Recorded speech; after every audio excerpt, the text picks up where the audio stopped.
On va revenir sur, on va commencer d'abord par le Mali et puis terminer la Côte d'Ivoire. Alors, j'ai écouté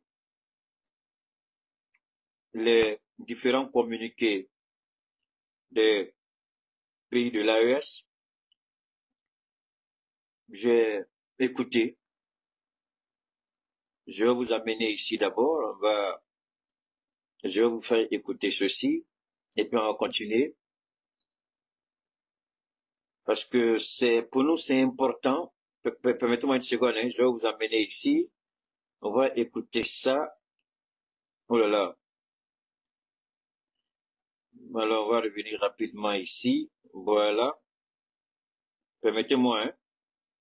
On va remonter encore. Wow. Oh là là. J'espère qu'on pourra rapidement se retrouver.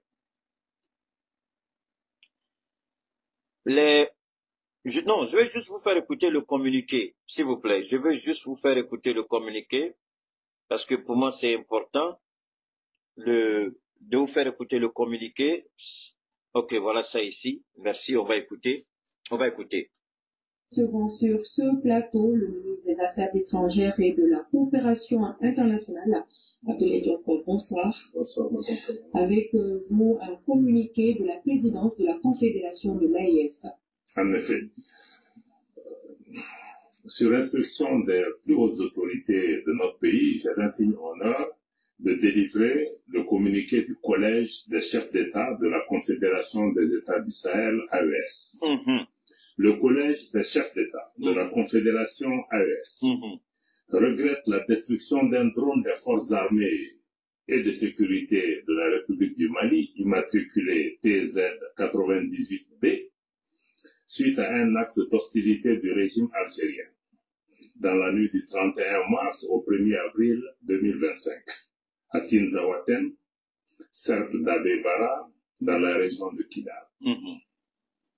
Le Collège des chefs d'État de la Confédération AES rappelle qu'en application de sa décision en date du 22 décembre 2024, il a décidé, entre autres mesures, de faire de l'espace confédéral un théâtre unique d'opérations militaires.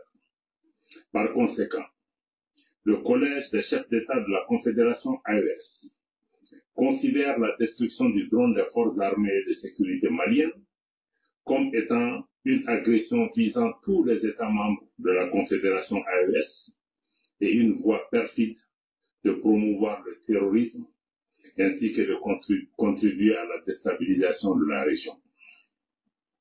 Cet incident est d'autant plus grave qu'il ressort des conclusions de l'enquête que la destruction du drone a empêché la neutralisation d'un groupe terroriste qui planifiait des actes terroristes contre l'AES. Le Collège des chefs d'État de la Confédération de l'AES condamne avec la plus grande énergie cet acte irresponsable du régime algérien en violation du droit international et à rebours des relations historiques et fraternelles entre les peuples de la Confédération AES et le peuple algérien. En outre, le Collège des chefs d'État de l'AES décide de rappeler pour consultation les ambassadeurs des États membres accrédités en Algérie. Donc, les trois pays, je vais revenir encore sur... les trois pays ont décidé de faire appel à nos ambassadeurs accrédités en Algérie, à Alger. Mais je vais vous permettre d'avoir plus d'informations. Donne-moi une seconde, hein. Donne-moi une seconde. Bâtard Achille. Ta maman bâtard, ton papa bâtard Achille. Si tu viens publier encore tes bêtises ici, là, je vais t'enculer, fils de pute, imbécile. C'est pas dans mon direct, tu vas faire tes bêtises, mal élevé que tu sois. Tu veux escroquer les gens, il faut aller les escroquer ailleurs. Pas sur mon, pas dans mon direct. Imbécile que tu sois, idiot. Viens poster encore, tu vas voir. Alors, je ne réponds pas aux produits pendant mes directs. Vous attendez, après, je vais donner les numéros de téléphone. Il y a un mot de bâtard comme ça, là. On va multiplier l'argent pour vous donner. Fils de pute, pourquoi tu ne fais pas ça pour ton pays? Pourquoi tu ne fais pas ça pour le Bénin? Pourquoi tu ne fais pas ça pour ton village? Il y a un mot de idiots comme ça, là. Ses parents m'ont dit, tu vas venir faire ça? Mal élevé. Sors ta tête encore. On va écouter ça. Et puis on va continuer. Avez-vous un communiqué du gouvernement? Merci, madame. Le premier communiqué, c'était le communiqué du collège des chefs d'État de l'AES. Puisque Assimi Goïta est pour le moment le président de la confédération de l'AES. Donc c'est le ministre Abdoulaye Diop qui, logiquement, s'il y a un communiqué émanant de la présidence, donc c'est lui qui doit lire ce communiqué-là.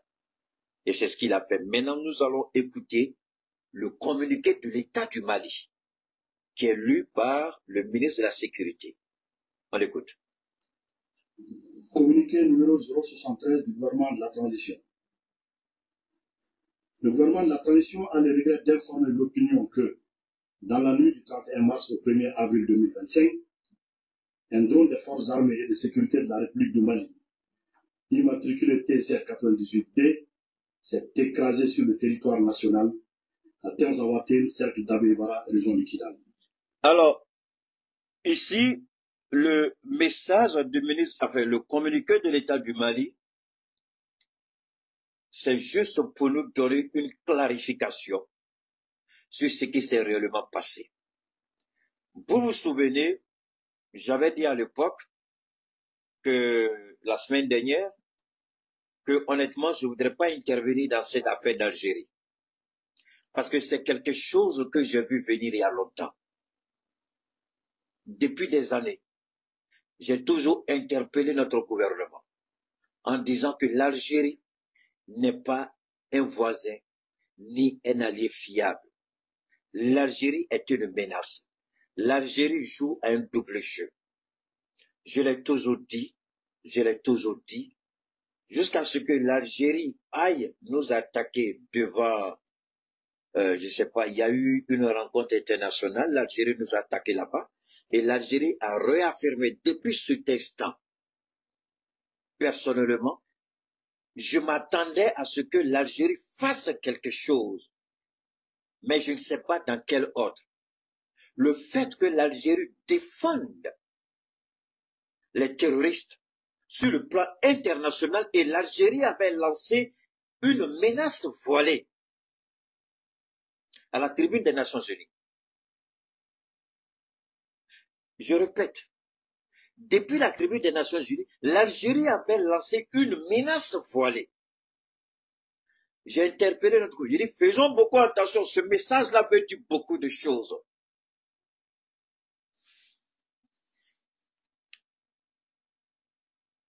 Donne-moi ce bâtard là, c'est ta maman qui va t'écouter, maudit que tu sois.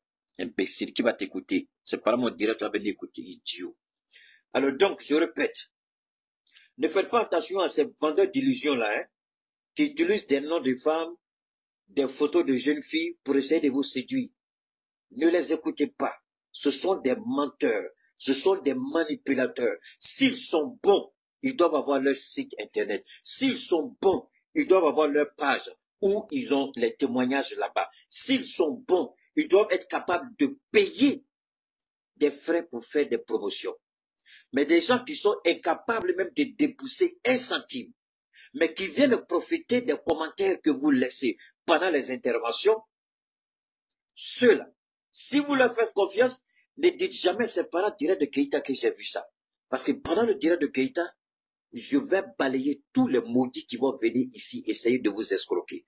Mais si vous pensez que c'est les gens qui disent la vérité, vous vous trompez. C'est des menteurs, c'est des vendeurs d'illusions. Je suis visible. J'ai des pages sur toutes les plateformes. C'est mon visage qu'on voit. C'est mon nom qu'on voit. C'est mon numéro qu'on voit. Je suis identifié partout dans le monde. Ces voleurs sans foi ni loi qui viennent profiter de vos commentaires pour essayer d'attirer votre attention, ne les écoutez pas. Ce sont des menteurs. S'ils sont capables, qu'ils sortent de l'Afrique du sous-développement. D'accord? S'ils peuvent aider, ils n'ont qu'à faire l'Afrique. Le combat que nous on mène là, c'est pour que l'Afrique soit du sous-développement. S'ils ont ces solutions miracles, alors qu'ils fassent sortir l'Afrique du sous-développement. Ils n'ont pas besoin de venir glisser des commentaires pendant les messages, pendant les commentaires. Ils croient qu'ils sont intelligents. Mais je suis assis là, je ne suis pas Bob de Dieu pour rien. Ils ont l'habitude de faire ça avec tout le monde et ça marche bien. Mais les bâtards viennent ici. Quand je les sonne, ils disparaissent. Et puis après, vous changez de numéro de téléphone, ils reviennent. Si vous pouvez acheter 1000 numéros de téléphone, moi je m'en fous. Achetez 1 million de numéros de téléphone. Mais moi, je vais toujours vous bloquer. Moi là, je n'ai pas besoin d'administrateur pour vous chasser. Moi-même, je vous chasse. Vous croyez que je fais direct, je ne serai pas concentré? Parce que c'est ce qu'on leur dit. Eh, mettez pas mis les commentaires là. Après, les gens vont regarder. Après, les directs. D'accord? Bâtard que tu es là. Faut venir, je vais te montrer qui a mis le dans coco. Si tu es garçon, bien laissé, et puis je vais pas t'allumer. Faut venir, je suis là. Je lis tous les commentaires. Tu mets, je te chasse. Maudit que vous êtes. Alors donc, je continue. Depuis que l'Algérie, le fait que le Mali soit sorti des accords d'Alger, l'Algérie a juré vengeance. J'ai dit que l'Algérie n'est pas un État fiable. J'ai dit faites beaucoup attention quand vous parlez avec l'Algérie. Parce que l'Algérie, c'est le bicéphalisme politique. Le bicéphalisme au sommet de l'État. Ça veut dire il y a deux têtes qui gouvernent l'Algérie. Les forces armées algériennes et le gouvernement politique. Donc, l'Algérie, je le répète, l'Algérie, et ça, croyez-moi, je vous en prie, l'Algérie,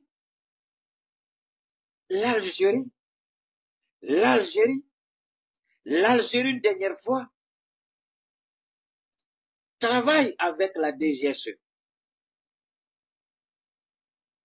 L'armée algérienne n'a pas un problème avec la France. L'armée algérienne travaille de concert directement avec le service de renseignement français.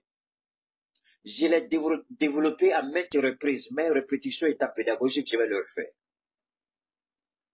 En 2011-2012, quand les terroristes descendaient, après la chute du régime de Muammar Kadhafi, qui leur a fait le passage, qui leur a ouvert la voie, parce que le Mali n'est pas directement connecté à la Libye.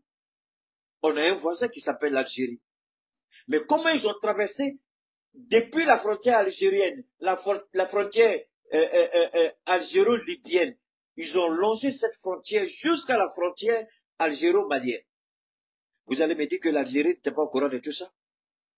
L'Algérie a volontairement laissé ces gens-là, parce que l'Algérie a toujours travaillé avec ces gens-là. L'Algérie a toujours soutenu l'Azawad. L'Algérie qui déteste les Noirs. L'Algérie qui est un pays raciste. L'Algérie qui a du mépris pour les Noirs. C'est cette Algérie-là qui a encouragé la rébellion.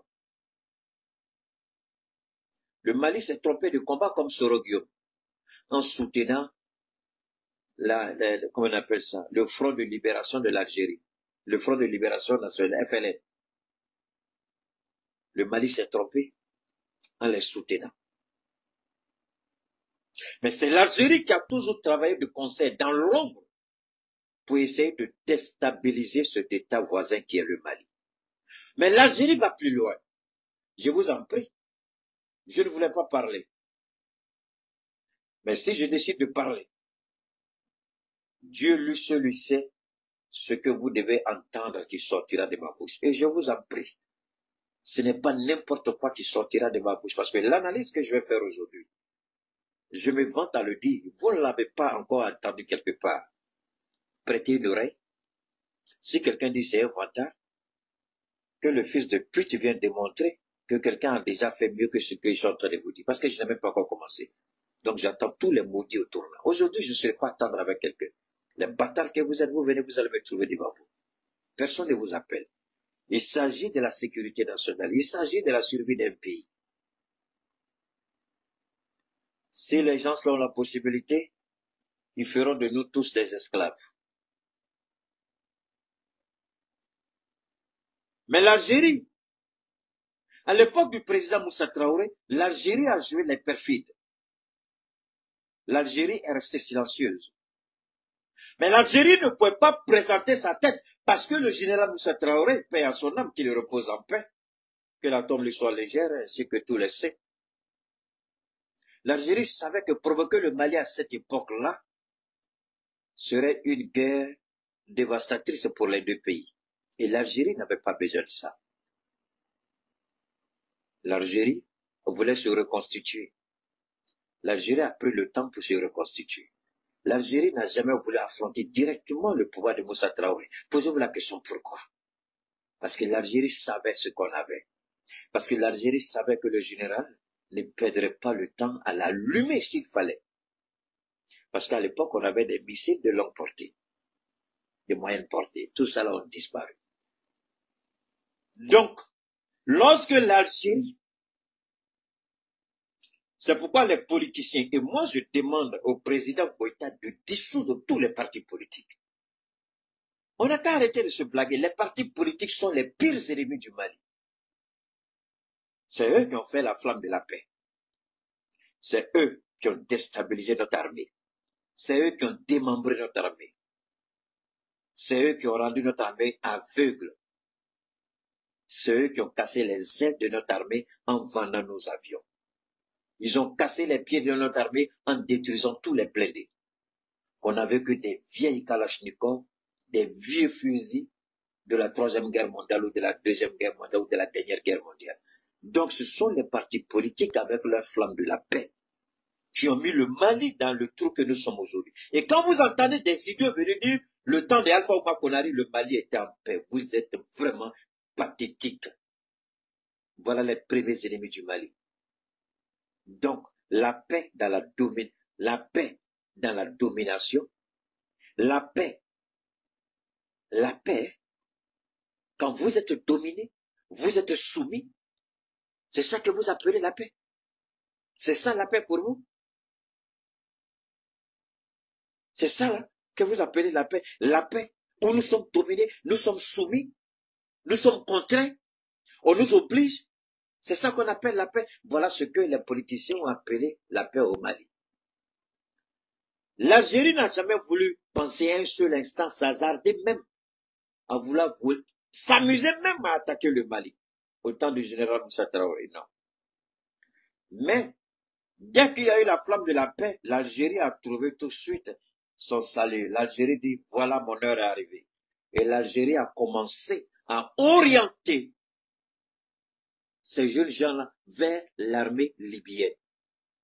Allez là-bas, apprenez, soyez des officiers, des sous-officiers, apprenez le maniement des armes, apprenez des militaires, puisque nous, si nous on veut vous former, on va nous indexer. Donc voilà comment l'Algérie est. L'Algérie, ce que je vous dis, personne au monde n'a encore ouvert sa bouche pour parler de ça. Je suis le seul. Et quand je ferme ma bouche, c'est fini. Personne ne peut parler. Et ça, je me vote avec ça. Parce que seul Dieu vous donne ça. C'est pas un être humain. L'Algérie dit, moi, je ne peux pas vous former. Si je vous forme, je serai indexé. Allez en Libye, entrez dans l'armée de Muammar Kadhafi, il a la recherche du mercenaire, il a besoin de 10 ans. Mais gardez en esprit qu'un jour ou l'autre, vous allez revenir pour réclamer votre indépendance au niveau de l'Azawad. Allez vous former là-bas.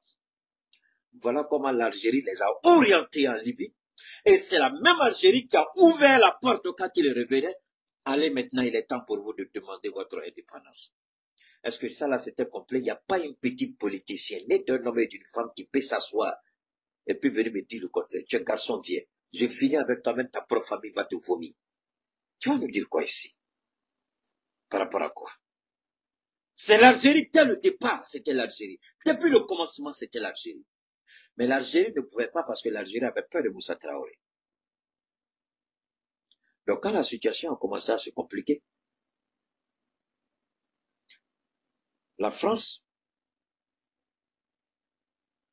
avec USAID, la DGSE, ils ont infiltré. Ça fait mal de le dire, mais je suis obligé de le dire. Parce que ça nous permettra de mieux comprendre ce qui se joue aujourd'hui. Ça nous permettra de mieux comprendre. Je le dis, ça nous permettra de mieux comprendre ce qui se joue aujourd'hui. Je répète, l'Algérie,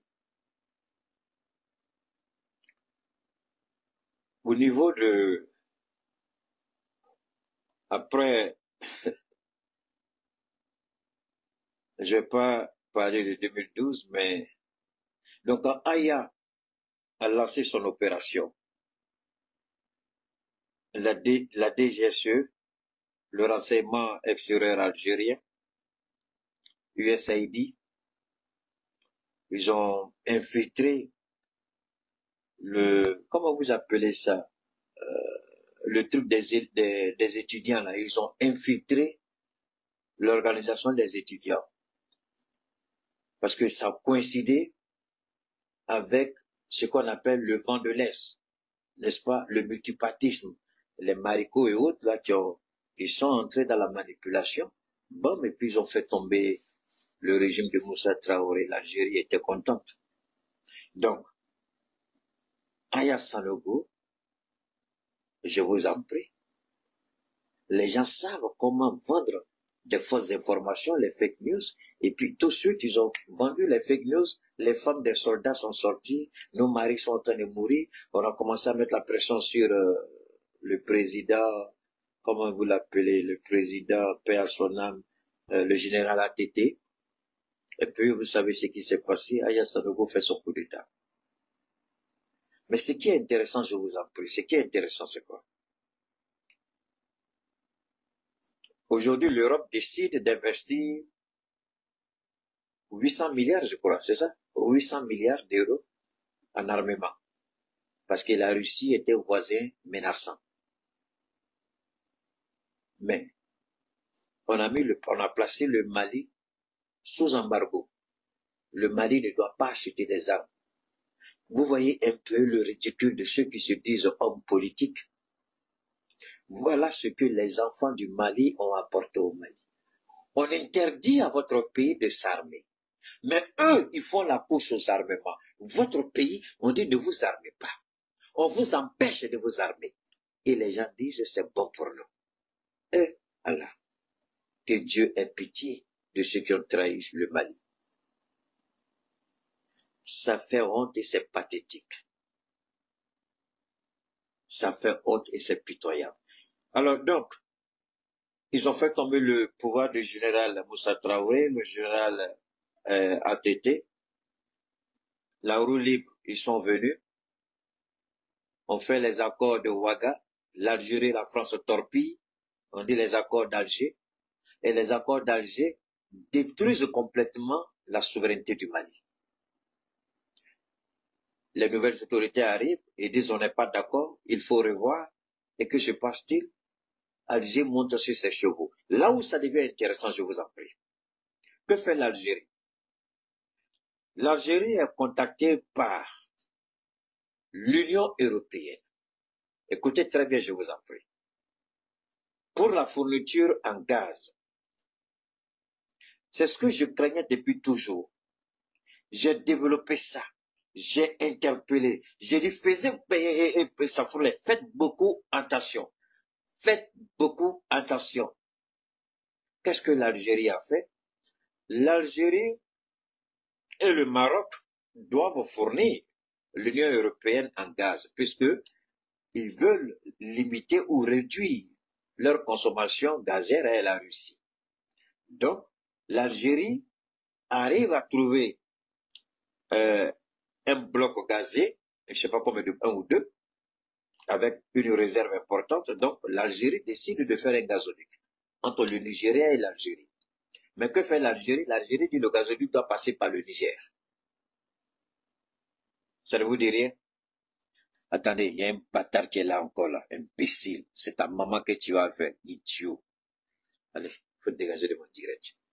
Alors donc, je reviens encore. L'Algérie, je répète encore, l'Algérie fait passer son gazoduc par le Niger. Le Maroc fait passer son gazoduc dans le désert, dans le Sahel. Et les gens trouvent que c'est beaucoup. Maroc, c'est beaucoup exposé. Mais le Maroc sait pourquoi il fait ça. Donc nous, mais ce qui est intéressant, ce qui m'intéresse, c'est le cas de l'Algérie. Pourquoi faire passer alors que l'Algérie pouvait contourner le Niger? Mais pourquoi l'Algérie fait passer son truc gazier au Niger? Je vais vous expliquer. Pour que l'Union européenne puisse avoir une présence en complicité avec l'Algérie, pour que le nord du Mali, une fois que le nord, la partition, ils vont atteindre un certain niveau où la partition deviendra irréversible, il faut que les forces qui seront installées au Niger puissent intervenir dans le nord du Mali au motif de sécuriser cette zone. Et cette zone sera sous la protection et de l'Union européenne et de l'Algérie. En fait, c'était ça le plan de l'Algérie. Et l'Algérie va dire, il faut sécuriser notre complexe gazier. Parce que le gaz qui va passer par le Niger, il faut le sécuriser. Et on a besoin de l'Union européenne, on a besoin de conjuguer des efforts, puisque le gaz ici, il arrive en Algérie, et en Algérie, il transite directement. Et le Niger aura un petit prélèvement qui vont donner certainement aux élites pour qu'elles se taisent. Donc, le fait de faire passer le gazoduc au Niger, c'était purement stratégique et c'était non seulement économique, mais c'était militaire. Parce que le Niger deviendra cette base arrière pour l'Algérie et la rébellion. La force de la rébellion, la base arrière de la rébellion sera le Niger. L'Algérie ne sera pas indexée, mais c'est le Niger.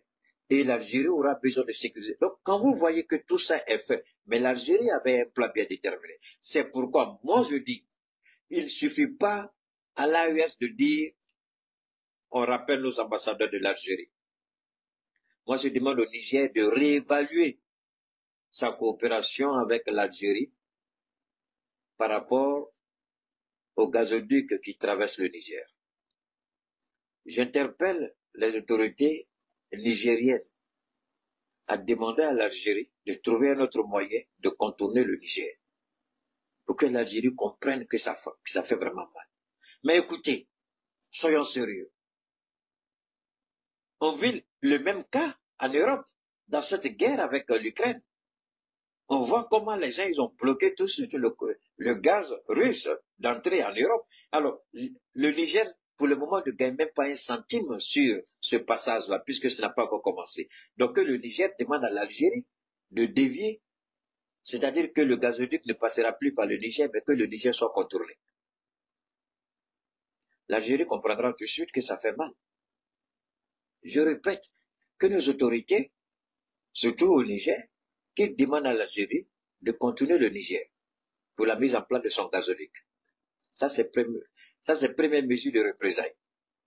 Ils ont dit, si un pays est attaqué, ce sont les 3 pays qui sont attaqués. Mais ici, c'est visiblement un acte hostile, c'est un acte de guerre, c'est une déclaration de guerre. Parce qu'un pays qui, de son territoire, bombarde votre aéronef chez vous, c'est un acte hostile.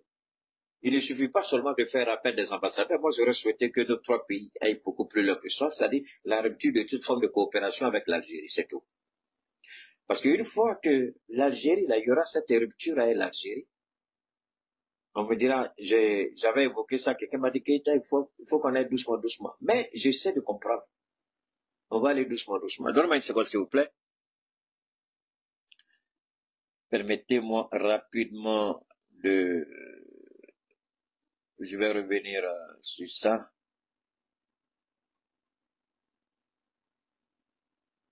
Donne-moi une seconde. Voilà.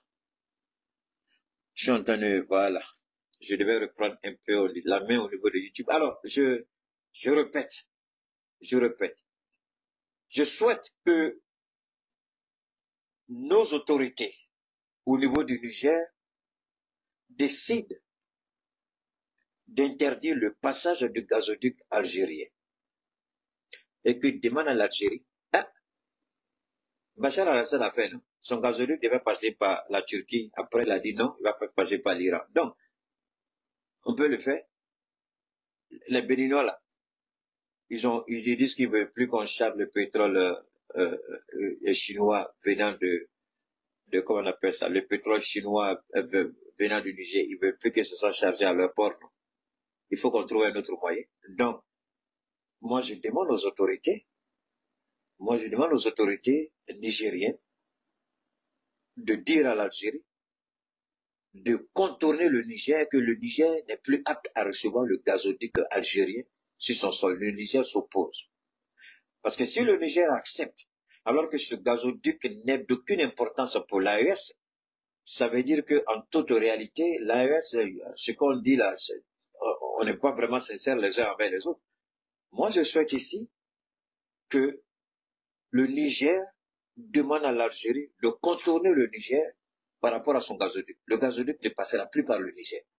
Ça, c'est la première mesure. Deuxième mesure, le fait que l'Algérie ait attaqué, parce que ici, permettez-moi on va écouter ça rapidement. L'épave a été localisée précisément dans une zone dont les coordonnées géographiques sont les suivantes. 19 degrés, 52 minutes, 4,738 secondes nord, 2 degrés, 53 minutes, 38,101 secondes est, à 9,5 km au sud de la frontière Mali-Algérie. Suite à cet incident, une enquête a été immédiatement ouverte. Des résultats de l'investigation préliminaire, les points suivants méritent d'être évoqués.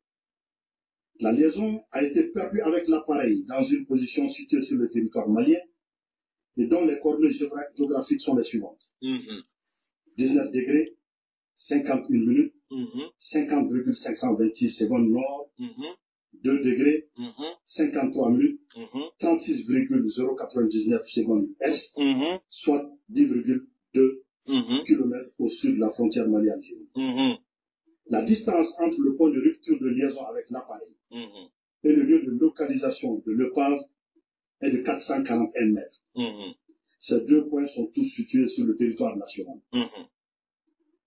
Les dernières informations transmises par le drone étaient relatives à une rencontre de terroristes de haut profit qui planifiaient des actions. L'aéronef est tombé à la verticale, ce qui, probablement, ne peut s'expliquer que par une action hostile causée par des tirs de missiles sol-air ou air-air. Quelques heures après l'incident, le gouvernement de la transition a pris connaissance par voie de presse d'un communiqué du ministère de la Défense algérien revendiquant la destruction d'un drone qui aurait survolé l'espace aérien de l'Algérie sur 2 km. Afin d'approfondir les enquêtes, les autorités maliennes ont demandé aux autorités... Donc, les premières enquêtes, la géolocalisation du drone abattu se trouve au Mali. Mais l'Algérie dit que le drone aurait survolé le territoire algérien sur une distance de 2 km. Donc, au regard de cette information, le gouvernement malien décide d'approfondir les enquêtes. Donc, il y a une deuxième enquête qui est faite. D'accord? On va écouter. De leur fournir des éléments probants, étayant la violation de leur espace par un drone. En plus du fait que l'État du Mali décide d'approfondir les enquêtes, simultanément, le gouvernement du Mali demande aux autorités algériennes, si vous dites que notre drone a survolé votre espace aérien, est-ce que vous pouvez nous fournir des images satellites, puisque tous les pays ont ça, ou des images de radar, ou des positions GPS qui permettent d'établir sans le moindre doute qu'effectivement le drone malien était dans l'espace algérien. Voilà ce que le gouvernement malien a demandé, chose que l'Algérie n'a jamais pu donner jusqu'à la date d'aujourd'hui. Alors que, écoutez très bien, je vous en prie, il semblerait que nous étions dans une sorte de collaboration avec l'Algérie. On avait même mis en place, comment on dit ça en bon français, on avait mis en place une cellule commune de communication au niveau des deux états-majors. Donc, l'Algérie et le Mali, selon l'entendement de nos autorités, on travaillait de concert, on travaillait en même temps.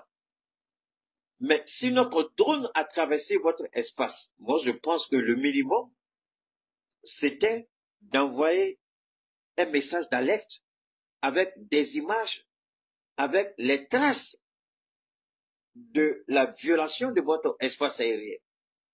L'Algérie devait fournir et dire au Mali, demandez à vos pilotes, aux pilotes de vos drones de faire beaucoup attention. Parce que cette affaire de drone, l'Algérie s'est toujours opposée à ce que le Mali puisse avoir ces gens de drone avec une très grande capacité. L'Algérie ne l'a pas caché. L'Algérie a dit que nous avons frappé des sites avec des civils à Tezawaten. L'Algérie n'a pas caché. L'Algérie a dit, on verra ce qui va se passer dans l'avenir. Et quand on a commencé à neutraliser, à tuer tous les terroristes, l'Algérie, le projet de l'Algérie est voué à l'échec. Dans l'Algérie, qu'est-ce qu'elle peut faire si ce n'est pas que de se venger? On continue d'écouter notre ministre. Sens malien. Depuis 72 heures, aucune suite satisfaisante n'a été réservée à la demande malienne. Le gouvernement de la transition conclut avec certitude absolue que le drone des forces armées de sécurité maliennes a été détruit suite à une action hostile préméditée du régime algérien. Cette décision repose sur les éléments ci-après. Le silence coupable du régime algérien accordé à la demande... Alors, vous avez tous écouté, comme on a beaucoup à dire aujourd'hui, on a fait pratiquement 3 jours de repos, donc on va pas... Ici, ce qu'il faut retenir de ce communiqué, l'Algérie a abattu le drone malien. Pour moi, c'est une déclaration de guerre. Faut pas en se blaguer. Supposons que ce soit un aéronef où il y avait des pilotes dedans. Non seulement on aurait perdu notre appareil, mais on aurait encore perdu des fils, des enfants de ce pays. Un pays voyou, dirigé par des voleurs, des corrompus, des criminels en Algérie. Ça sert chez eux. Parce que l'Algérie se dit, je vais frapper et puis je vais voir. Nous savons aussi qu'on peut faire preuve de beaucoup de retenue. Cela me rappelle lorsque la Turquie a provoqué la Russie en Syrie. La Turquie a battu un avion russe en Syrie. Le monde espérait la réaction réciproque de Vladimir Poutine. Mais Poutine s'est beaucoup maîtrisé et beaucoup dans ce monde ont été surpris de l'attitude de Vladimir Poutine. Le gouvernement malien a dit balle pour balle, vous tirez un coup, on tire un coup, vous nous insultez, on vous insulte, vous lancez un missile, on lance un missile. On peut se poser la question pourquoi la réciprocité n'a pas été faite ici, mais pour plusieurs raisons que je ne rentrerai pas dans les détails.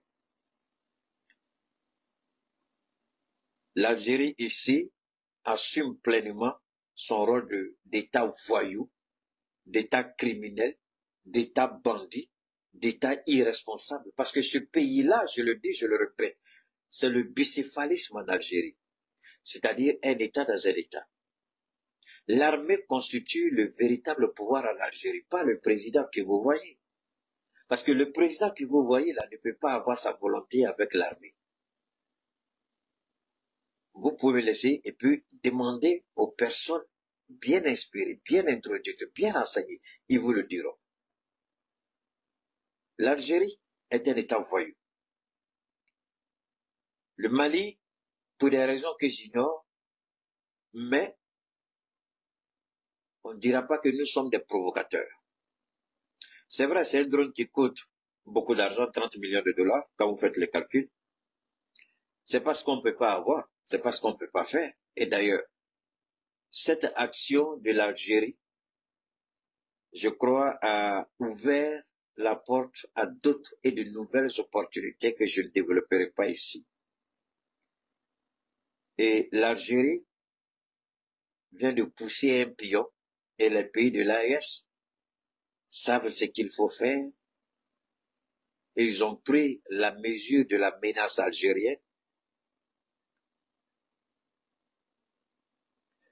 Je le répète, l'Algérie est un État voyou.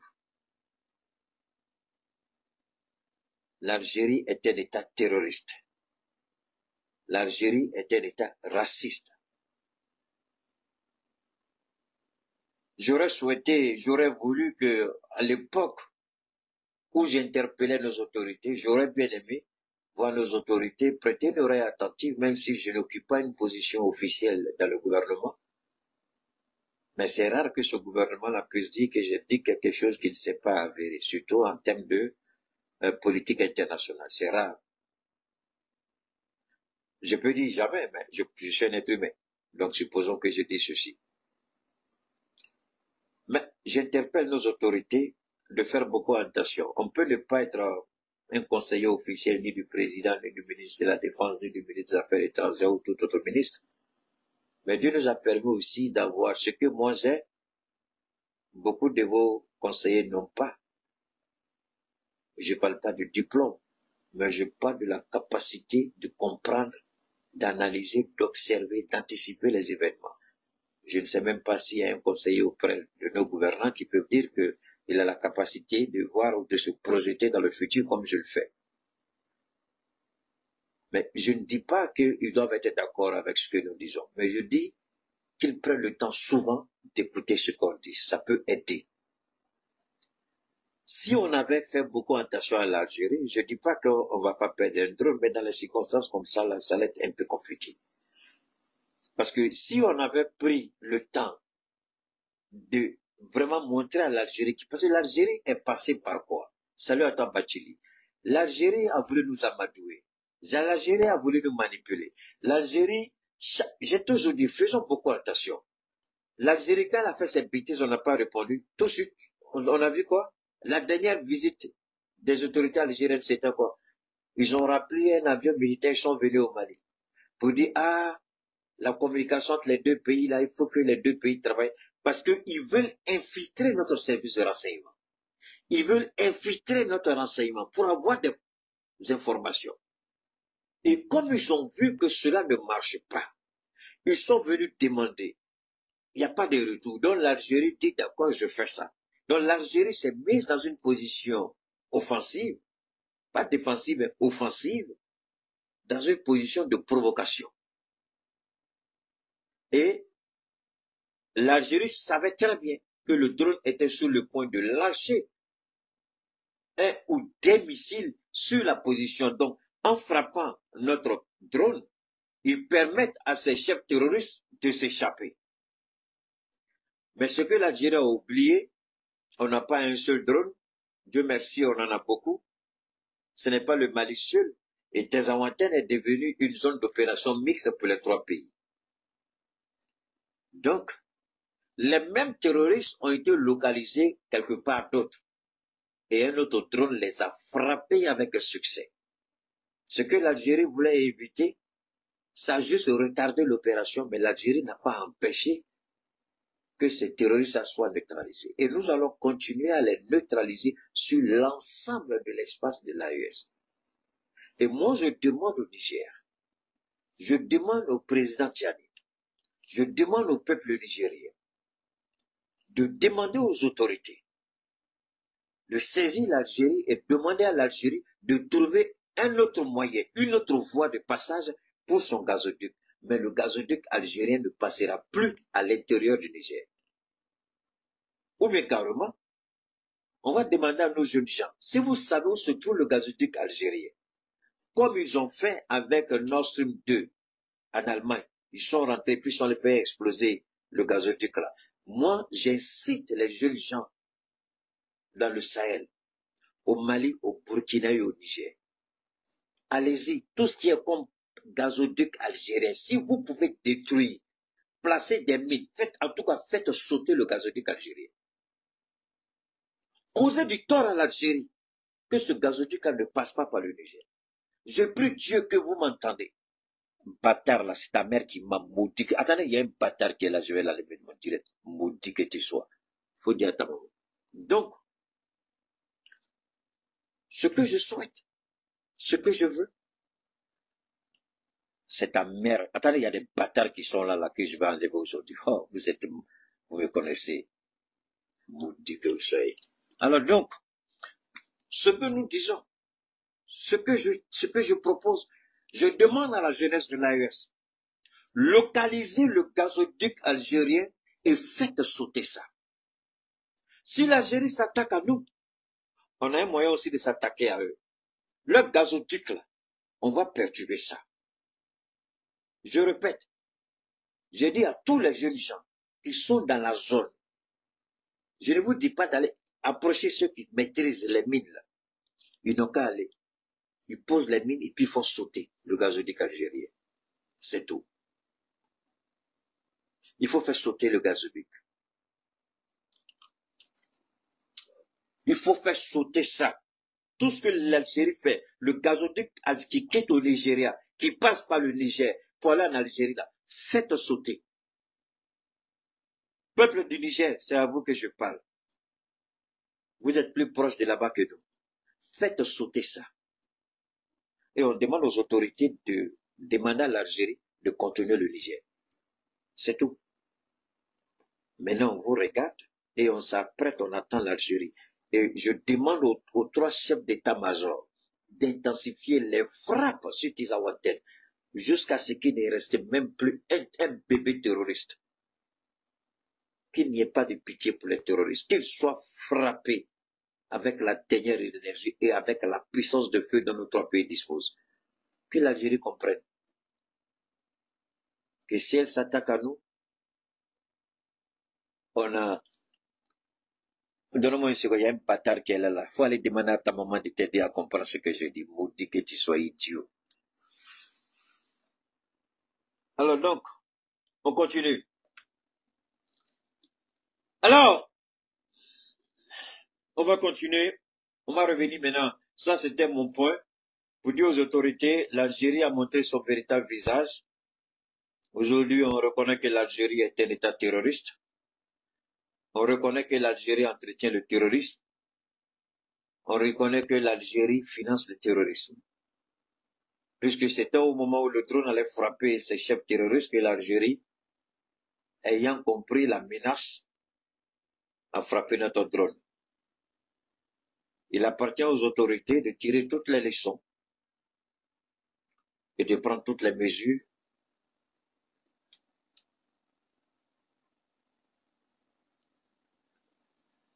Alors, ça c'était ma modeste contribution.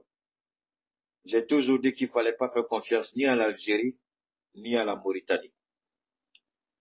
La Mauritanie est un pays esclavagiste. L'Algérie est un pays raciste.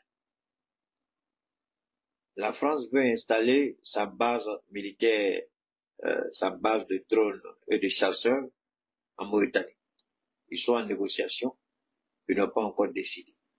Mais nous restons à l'écoute, puisque la Mauritanie aussi fait frontière avec le Mali. Quand je vous dis que l'Algérie, ne vous laissez pas emballer par les soi-disant bruits diplomatiques entre Paris et Alger. C'est fou, c'est zéro. C'est zéro. L'Algérie, il y a deux pouvoirs qui gouvernent l'Algérie. Le pouvoir militaire et le pouvoir civil. C'est le pouvoir civil là qui fait tapage à la France. Mais le véritable pouvoir en Algérie, l'armée est à 100% d'accord avec la France. Le renseignement algérien travaille avec la DGSE. Et la France a besoin de l'Algérie. Donc, les ouïouaya que vous voyez là, ne vous laissez pas emballer. Non, non, non, non, non. L'Algérie a autant besoin de la France que la France de l'Algérie. Nous, on n'a pas un problème avec le Maroc. Parce que l'Algérie est maintenant que nous, parce que quand le Maroc nous approchait, nos autorités hésitaient un peu, ils ne voulaient pas froisser l'Algérie. Sinon, le Maroc a fait des propositions intéressantes à l'AES. Pourquoi on avait mis ça en berne? Parce qu'on s'est dit qu'on a un allié qui est l'Algérie, on a un voisin qui est l'Algérie, on ne veut pas fâcher l'Algérie. Mais maintenant, là, tous les dossiers du Maroc qu'on avait mis dans les tiroirs et qu'on a fermés là, on va les faire sortir tous. Donc, on fait sortir tous les dossiers tout de suite, tous les dossiers. Tous les partenariats que propose le Maroc, on va valider tout. Et puis on commence avec le Maroc, on voit ce que l'Algérie va faire. Et moi, je pense que l'Algérie vient de montrer son visage. Et tous les pays de l'AES, d'ailleurs, la dernière visite, je n'ai pas eu le temps de décortiquer cela avec vous. La visite de nos ministres des Affaires étrangères en Russie, il y a des contrats colossaux qui ont été signés, surtout en armement. L'AES aura une armée que aucun pays en Afrique, même pas l'Afrique du Sud comme le Nigeria, n'oserait vraiment s'affronter à l'AES. quand on va finir de mettre en place ce programme-là, ce partenariat, quand on va finir, parce que l'AES sera non seulement une force militaire à craindre, mais l'AES sera aussi une industrie militaire. C'est-à-dire que dans nos pays, on va fabriquer des armes, on va produire des munitions, on va produire des armes, on va monter des blindés ici au sein de l'AES. Et ce contrat-là, c'est qu'ils ont commencé, je sais pas jusqu'où, je n'ai pas tous les éléments, mais c'est juste ce qui a effleuré un peu mes oreilles, c'est que il y aura ce partenariat-là sera l'un des meilleurs partenariats de l'Afrique. Je parle pas de l'Afrique de l'Ouest, je dis de l'Afrique. Je voudrais remercier la personne qui m'a fait, il y a quelqu'un qui a fait un don de combien de dollars là. Bon, je vois pas beaucoup, mais la personne a fait. Merci pour la personne qui a fait le don. En YouTube, on peut faire des... on peut... Bon, merci infiniment pour ceux qui nous soutiennent sur YouTube. Alors donc, ça c'est ce que on va... je voulais pas en parler, mais il fallait qu'on en parle. On a fait le rappel de nos ambassadeurs, mais pour moi, ça ne suffit pas. Moi, j'aurais souhaité voir... bon, c'est de fait, hein, le fait de rappeler nos ambassades, ça veut dire beaucoup de choses. C'est diplomatique, mais ça veut dire beaucoup de choses. Je pense que l'Algérie est arrivé à un point, l'Algérie ne s'attendait pas à ça. C'est là, quand je vous disais que le renseignement ukrainien n'est pas venu seul, il est venu accompagné de la DGSE. Ils ont travaillé de concert avec le renseignement algérien. Ils ont travaillé de concert avec le renseignement ivoirien. Vous commencez à comprendre ça. Le jour où j'avais dit ça, très peu de personnes avaient cru à moi. Quand j'ai dit, les Russes, les Ukrainiens ne sont pas venus comme ça à Tizawaten. Non, les Ukrainiens sont arrivés à Alger. Ils ont été hébergés à Alger. Ils ont été guidés à Alger. C'est le renseignement algérien qui les a hébergés, qui les a briefés avec la DGSE. Donc, le renseignement ukrainien, le renseignement algérien, le renseignement français, ils ont tous travaillé de concert contre nos femmes à ce jour-là. Mais nous, on s'est juste focalisé sur qui? Sur l'Ukraine. J'ai dit non, c'est une erreur. Vous êtes en train de... C'est pas l'Ukraine seule. Qui a reçu les Ukrainiens? C'est l'Algérie. Et l'Algérie vient de démontrer tout à l'heure. Ce jour-là, quand je disais ça, on ne m'a pas suivi. J'ai dit non. Nos autorités ont seulement accusé l'Ukraine. Mais j'ai dit, comment vous pouvez accuser l'Ukraine qui ne connaît même pas l'Afrique? Mais qui les a hébergés? Qui les a orientés? C'est l'Algérie. Voilà la preuve aujourd'hui. Mais ce jour-là, j'ai dit, non. J'ai dit, moi là, je mets ma main sur le Coran, je jure. La DGSE, l'Algérie, tous ceux-là ont donné, tous ceux-là ont travaillé le renseignement ukrainien pour s'attaquer à nos forces. J'ai dit ça ce jour-là. Dieu merci. La vérité est là. La vérité est là. Mais ce qui va faire mal à l'Algérie, l'Algérie a besoin de ce gazoduc. L'Algérie a besoin de cet argent. Parce que l'économie algérienne a des problèmes. Et moi, je souhaite que l'AES frappe là où ça fait mal.